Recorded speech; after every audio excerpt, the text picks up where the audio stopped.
Hey everyone, I'm Noctis Corvus, but you can call me Noctis.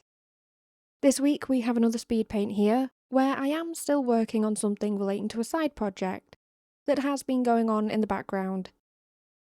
Yet, in saying that, I can finally give a tad bit more information about said project and everything else around it. Besides that, this drawing also gives me quite the opportunity to waffle a bit about how I go about making characters for this project in a little bit more detail, all whilst trying not to give away too much about certain areas. However, without much more need for delay, let's just get straight into it. So then, this drawing alongside the past few have all been for a trailer of sorts to kind of introduce the world that I've been working on in the background.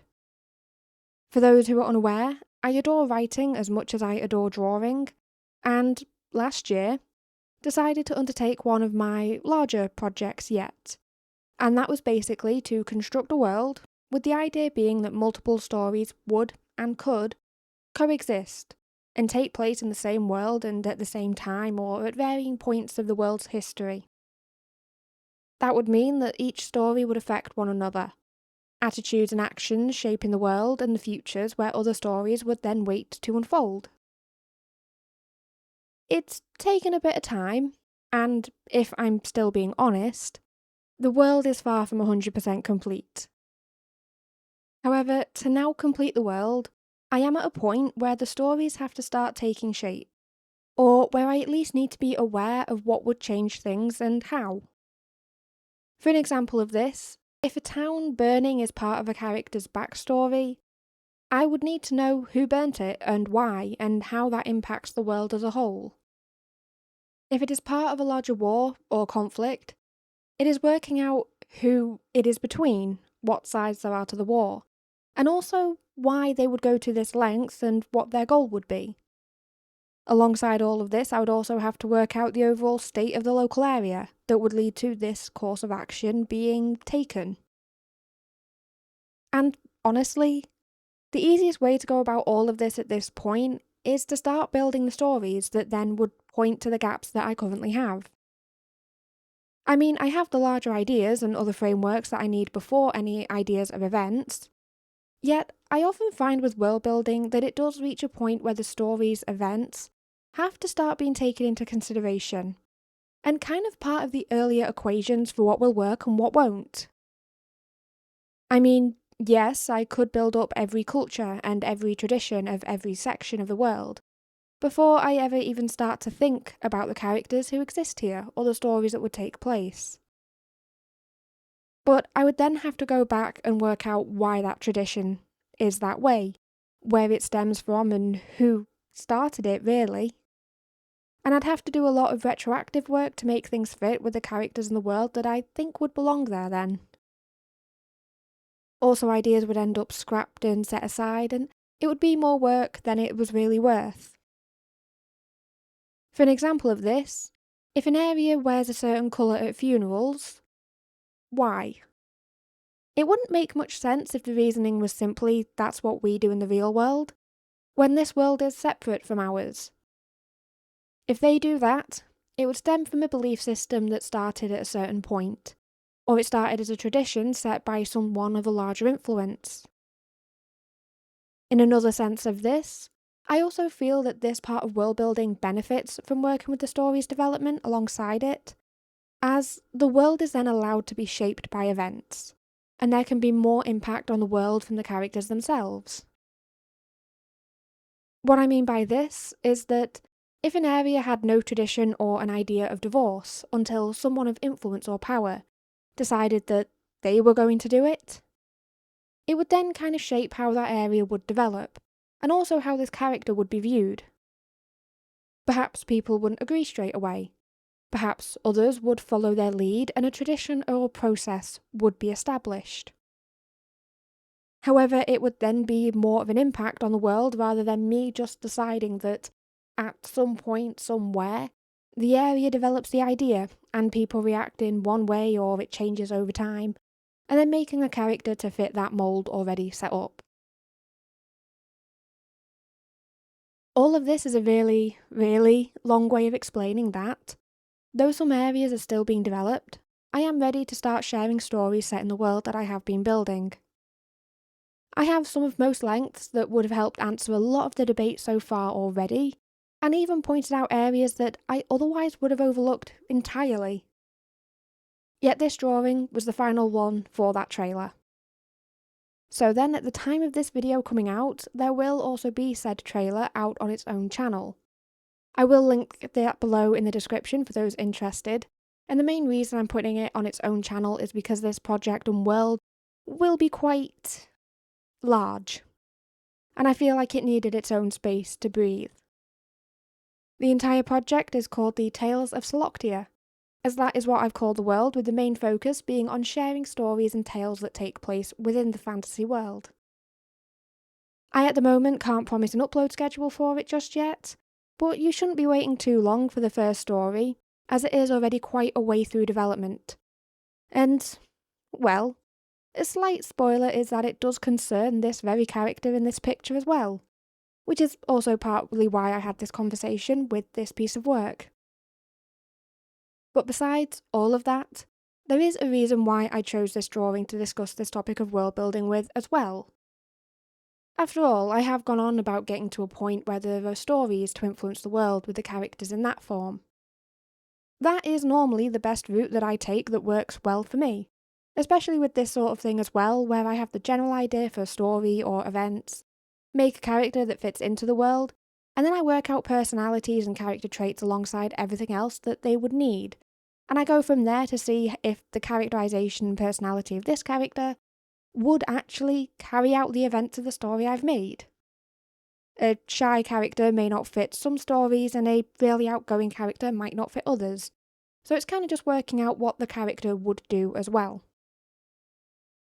However, there have been a few times that developing the world itself has given me an opening to make a character, and most of their information is kind of established before I ever even know it. In that sense of it, I almost accidentally build a story with the world, and I do my usual process of building a story without ever picking up on it. This character is actually a prime example of it. I had an area of the world, and I had an idea for the name of it. Decided that the name would be a reference to one of the area's first leaders, and then I continued to build things up from there. Naturally, this didn't give me a personality or any of the events leading up to this course of action, yet it gave me a starting point, well, really an end point for the character, and a name to work with. It gave me ideas of key traits to the character, such as them being a strong leader, or at the very least, being someone that others are willing to follow. But I had ignored this up until I built more of the world around things, until I got to building characters, and they were then one of the first ones that I could work with, as a lot of the finer points were already established. Usually, by going the story method, I work forwards through a character's life, working out how they get to the starting point of the story, and then working out the other events from there. If a world is in isolation, I sometimes barely even touch their life after the story, not really seeing entirely how it would be needed.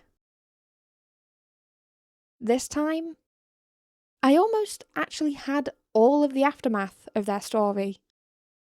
I had their legacy and how they would impact the world.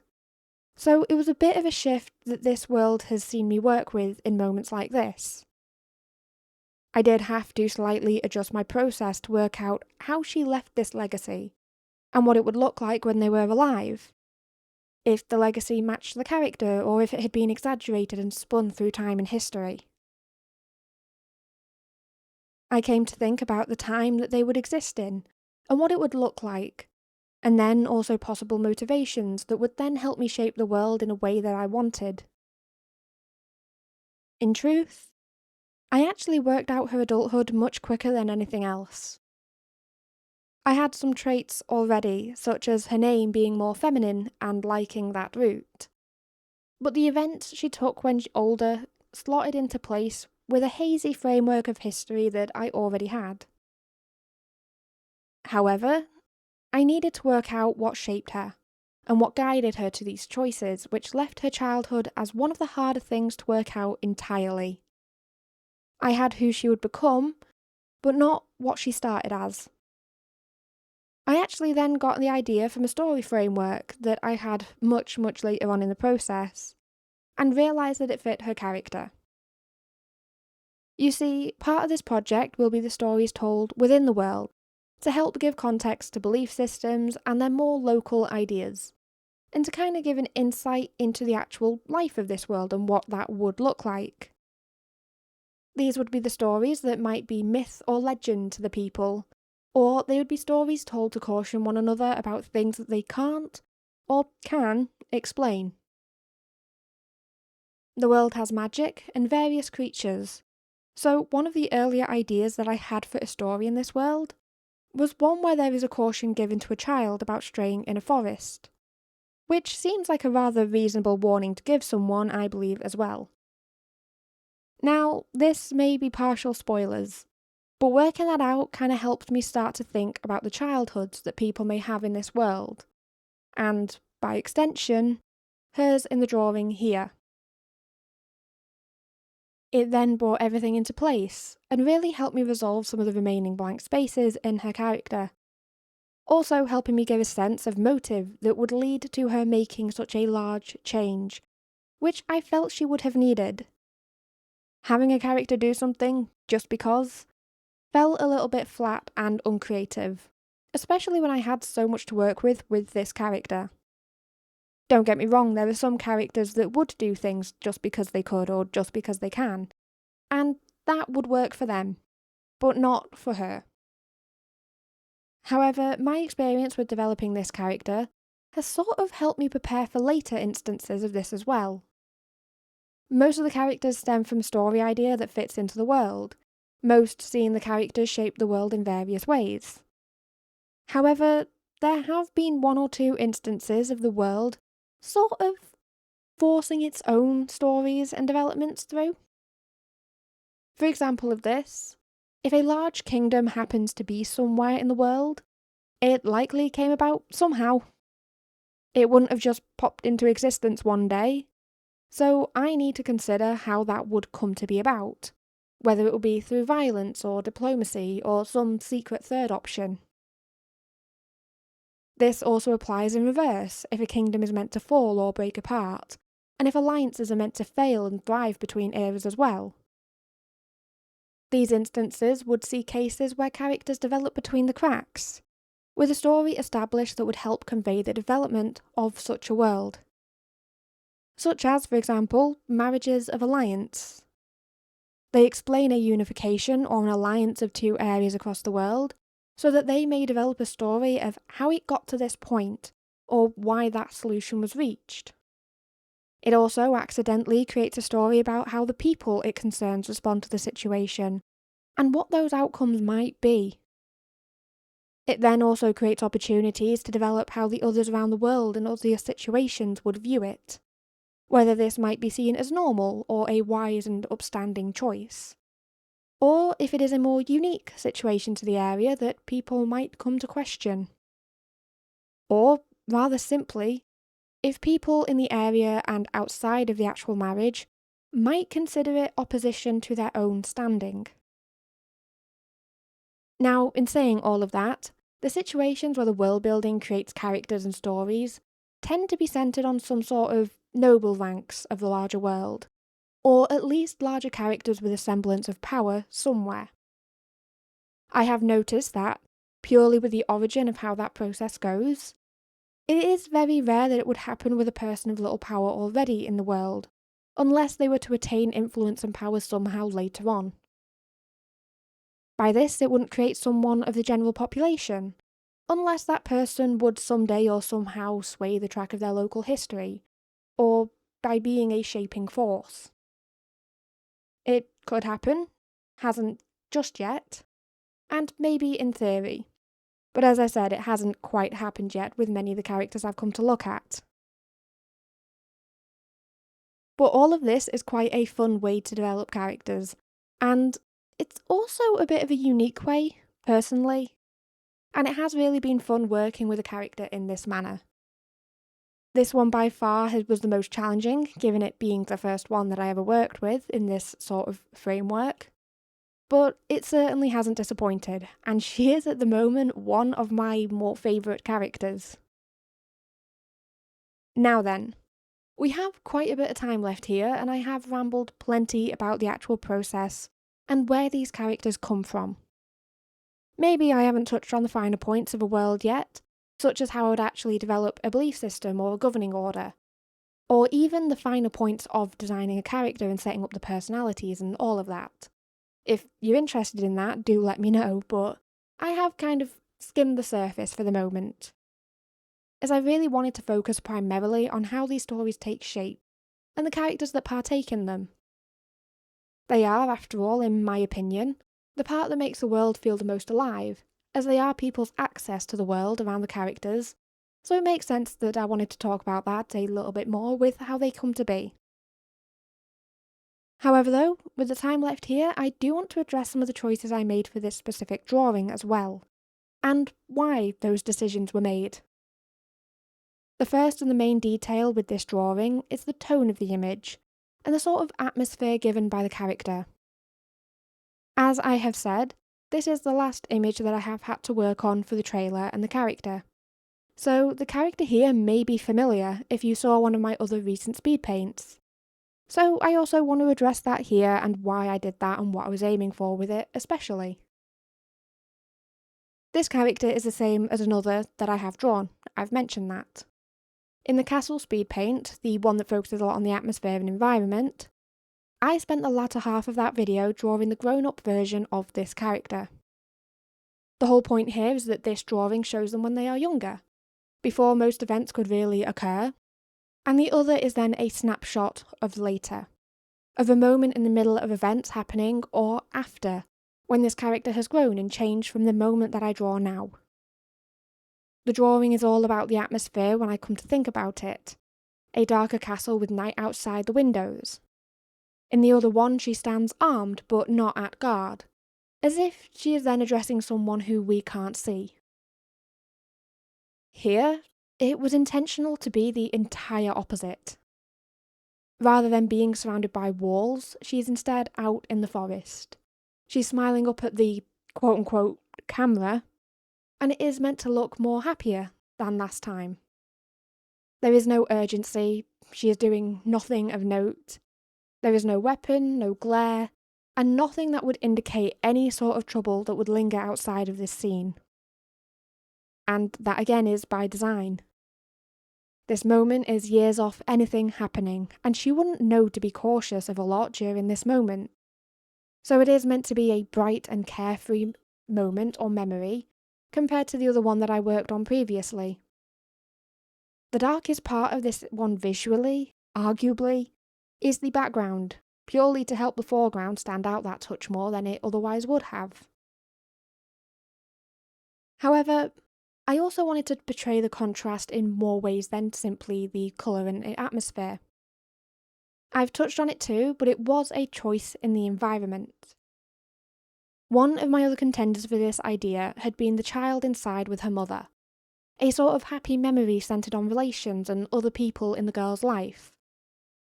However, that was set aside, as the inside setting kind of echoed slightly with the second image, and it didn't sit quite right with me.